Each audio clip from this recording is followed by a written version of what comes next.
of July ever!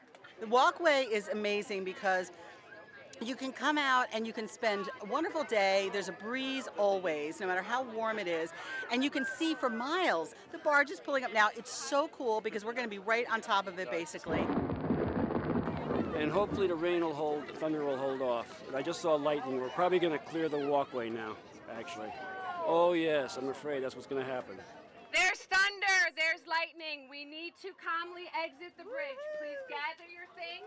Oh, I don't want to leave. Why didn't they make the bridge out of rubber? The state law says we have to wait an hour after the last lightning. We're just on the walkway waiting for the rain to pass, I guess, sweating. We're basically 9:15. They're going to call it a night. So we got about another half hour to wait. And it looks like there's more storm coming, so we're probably going to press out.